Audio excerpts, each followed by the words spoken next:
Hey folks, Jim Thomas here, Fitness Management and Consulting, and welcome to our channel today. I appreciate you being here. And welcome back to all of our subscribers. It's great to have you. And if you're new to the channel, if you're finding us for that very first time, welcome. Please hit that subscribe button. Look forward to seeing you again. And then to learn more about me, learn more about my company, and a variety of ways that you can grow and develop your business, please check out the links below. So with that said, our topic for you today, it's 10 tips to overcome your fear of gym sales. 10 tips to overcome your fear of gym sales.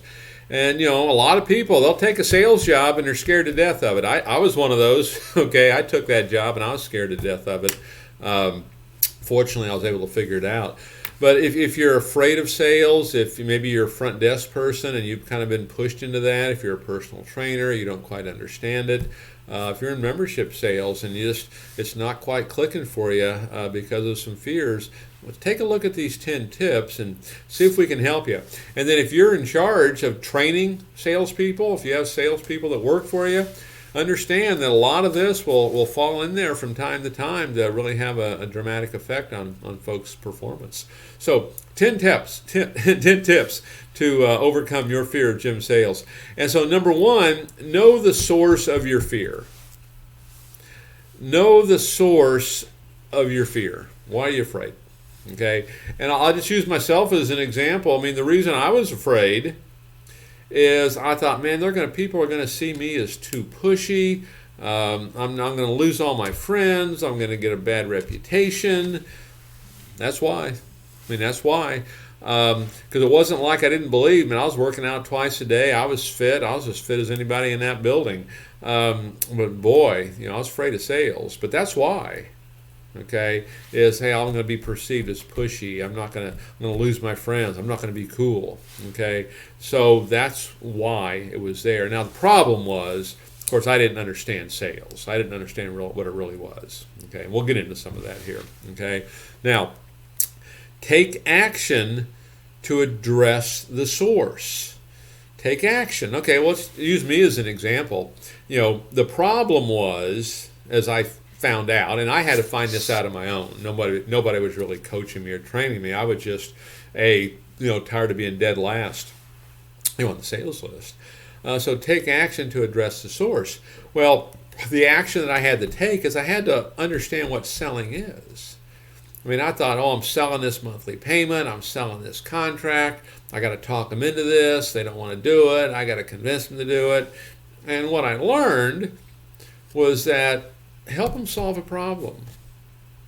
Help them solve a problem. Give them a solution to their problem. Create more value than what you're charging for. And that, and then all the foundational work that goes into that, it was amazing how things changed. Almost like in a blink of an eye, I went from nothing to, hey, wait a minute here. You want me to be the manager of this place? Okay. So take action to address this. Okay, what is the source of the fear? Now let's take action to address it. And so in my case, it was learning. It was learning sales. It was learning it and learning really what it was and learning really what that process was, and made all the difference in the world. Literally, it was almost like in a blink of an eye. It's like flipping a switch. It was almost like that. Number 3, find enthusiasm for what you offer. How to overcome fear of sales. Find enthusiasm for what you offer. Okay, we need to be sold on this, right? But enthusiasm, it's been said many times. What is selling? Well, it's a transfer of that enthusiasm. It's a transfer of that passion. It's a transfer of that belief. It's a transfer of that conviction. And so I'll go back and I'll use myself as an example again. Again, when I first started, I was working out, 2, even 3 times a day. I was fit. I was involved. I was active. I was doing it.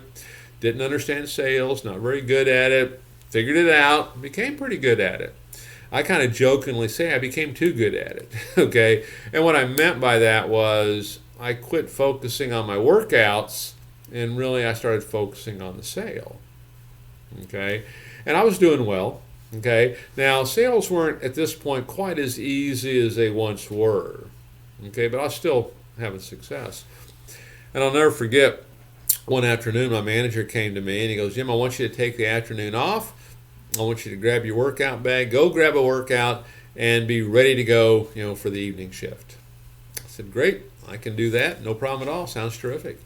And so I went out and grabbed a workout, did everything that I would normally do. And I remember I got done, I was sitting in the sauna, and this sauna kind of overlooked the main workout area. It's kind of a nice little setup they had there. And I'll never forget sitting in there thinking, wow, this feels good. Man, I'd totally forgotten how good this feels and how great this is. And got back up, ready to go, evening shift. And as good as I was doing, I started to do better. Because now my belief, my passion, my enthusiasm for this came back. And so find the enthusiasm for what you offer. Okay? Find your enthusiasm for what you offer. Number 4 of 10 tips to overcome your fear of gym sales is shift your perspective. Truth is everything's perspective. How you look at it, that's the way it is. If this people aren't coming to buy, well, guess what? They're not. If they are, guess what? They probably are.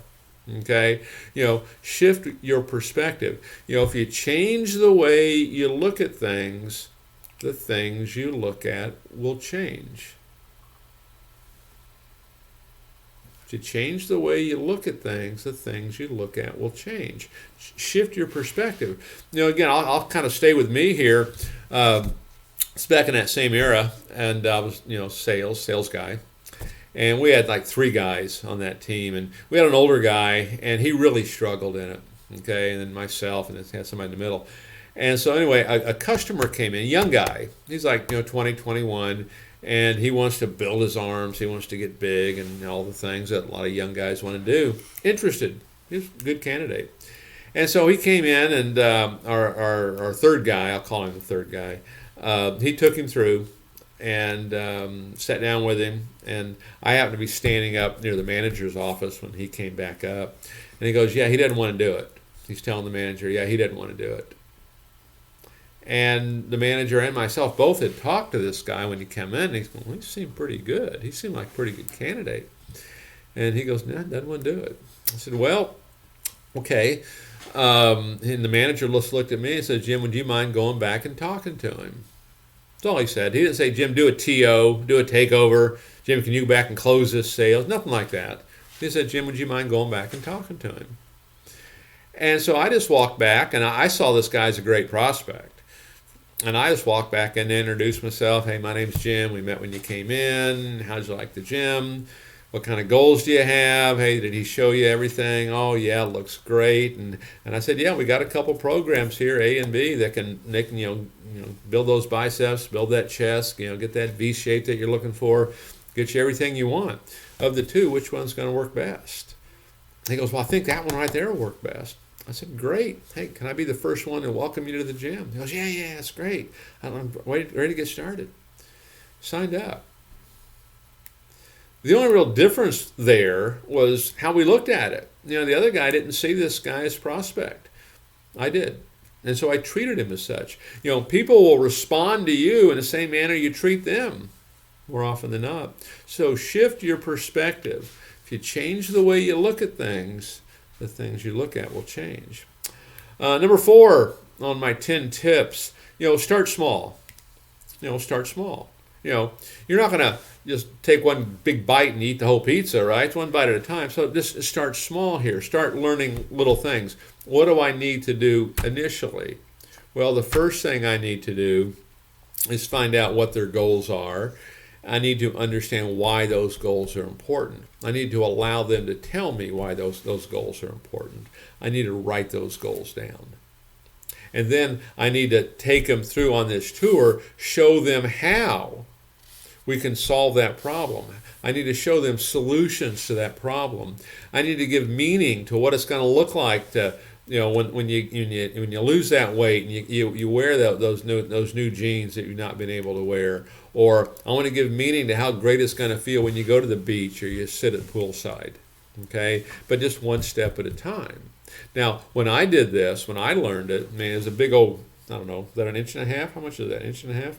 Inch and a half thick 3-ring binder. Someone said, Jim, go memorize this and you'll be fine. And I said, fine. And so literally every night I'd stand in front of the mirror, recorder going, staring in front of the mirror. I'm memorizing telephone inquiry, rebuttals, how to book an appointment, how to make a follow-up call, how to give a tour, how to handle the front desk, what's the price presentation look like.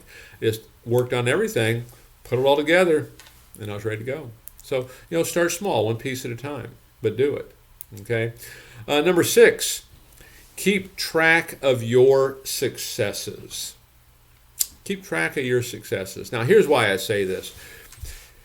Certainly in sales, I see this, but it's kind of human nature. I think sometimes just focus on what went wrong instead of what went right.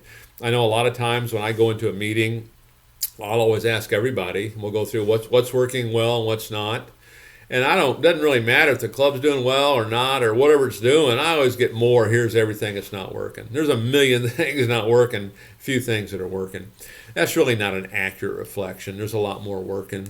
There's just such a tendency to focus on what's not working. And we don't really celebrate the successes enough.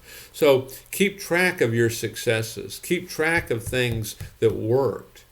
And even watch what other people do that work. Okay, but really keep track of your successes. Okay, we'll keep working on the other stuff, but let's keep track of our successes. Number 7, have fun with it. Have fun with it. Don't dread this. Okay, I mean, I remember, now I kind of go from extremes, back when I first started, and I was, again, a fitness enthusiast. I was fit. I knew the product. No problem there. And I remember I kind of stayed toward the back of the gym thinking, well, hey, if a prospect comes in, if the manager doesn't see me, he's not very likely to call me up front to take him through, because I wasn't having fun with it. Okay. Now, later on, it's like, no matter what they say, no matter what somebody else says, if they don't want to buy hey, I'll be happy to talk to them. Talk to them. I'm not putting them in a headlock. Okay, be happy to talk to them. Okay, but have fun with this. Enjoy this. There's going to be no's. There's going to be folks that don't buy from you. Fine, just keep rolling. Okay, learn from it. Okay, but have fun with this. Don't make this a stressful thing. Number 8, I'm going to take this from a couple different angles here, but stay focused on your desired outcome. What is the desired outcome? Okay. Now, we ask the customer this, right? It's the powerful why, super objective. What are your goals? Why are those goals important? What problem do you want solved? What's the desired outcome, right? And so, again, I'll go back to me. Okay. When I first got started, struggled mightily. Okay. And what was my desired outcome? Well, I didn't want to get fired. Yeah, I wanted to make money. Yeah, I wanted to be successful. Yeah, and all that. Okay. But what was the desired outcome? I had done so poorly, and the manager that I worked for always treated me with respect. And I knew he was getting a lot of pressure. Why in the world did you hire this guy? He's terrible. Why did you bring him in? I knew he was getting that. And he didn't pass that along to me. He continually gave me support and respect. I wanted to pay that back. And the way I wanted to pay it back was through performance. That was my desired outcome. The desired outcome was to prove to everybody he made the right decision by hiring me. Now, of course, if I did that, I'm going to keep my job. I'm going to make money. And little did I know I was going to be the manager of that place in a blink of an eye. Then I'll be a troubleshooter. Then they brought me in as a partner. And so a lot of things happened, but the desired outcome, I wanted to prove to everybody that he made the right decision. That's how I was going to pay him back. What was that desired outcome? Now, number 9 on my list is detach from the outcome. Now, let me tell you what I mean by that. In a salesperson, what's the outcome we're looking for kind of at that level is I want to make the sale. Let's detach from that a little bit, okay? Because what I look for, really in most cases, because I don't want this to be a pressure environment, what I look for is this: have a winning attitude. positive expectancy to win. The glass is half full. I operate with urgency. I love what I do. I'm totally sold. Winning attitude. I'm looking for solutions. Okay? Winning attitude and follow the process. If you do those two things, I've always been willing to kind of let the chips fall where they may. Because we have such a great product and everybody's coming to us. If we have a winning attitude and follow the process, willing to bet you're going to have success. So I'm going to detach a little bit from the outcome, because if I need to make, I use this as an example all the time, just kind of looking at numbers. If I want to make 50 sales, really the easiest way for me to do that is make sure I talk to 100 people. That's 50% closing. That's definitely not going to break any records at 50% closing, but I just use it for math purposes. But if I want 50 sales, talk to 100 people. No one's taking money away if I miss somebody. They're only paying me if I make that sale. And so I'm not focused on the ones I don't get. I'm focused on the process. I'm detaching from the outcome. I want winning attitude and follow the process. And then number 10, keep practicing. Learn your material. Memorize your material. Why do we memorize it? We memorize it so we're now free to be ourselves. It's like anyone who's on stage and memorizes their lines. They memorize how to play a song, how to sing a song. They memorize it so they're free to be themselves. Same thing for us. Memorize it so you're free to be yourself, but then keep practicing. Keep practicing. You know, again, going back to that same era for me, I'd go back and I'd read that big old manual. And I'd always be amazed how, man, I'm leaving this out. I'm leaving this out. I was always leaving something out. I was always skipping something. And I'd bring it back, and lo and behold, sales got easier. I wasn't necessarily making more, but they got easier. Okay? Because I was following the process. Keep practicing. Keep training. It's no different than your customer in the gym. They come in on a regular, long-term basis, they're going to get great results. You train regular on a long-term basis on this, you're going to get great results. And again, many clubs and many of our clients, they'll use this channel, you know, as that training tool. Okay, we have well over 1,000 how-to videos on the channel right now. You can even become a Gym Success member to get even more information. You can check the links below to get even more. So there's just no shortage of the information you can get, you know, to improve your business. But keep practicing. So take a look at these 10 things. If you manage a team, or if this is you, you know, what are some things that we can improve on? So folks, I appreciate you being here. If you've not yet done so, please hit the subscribe button. And again, to learn more about me and my company and numerous ways that we can help take your business and your performance levels to all new levels, you know, please check out those links below. And we'll look forward to seeing you all in that next video.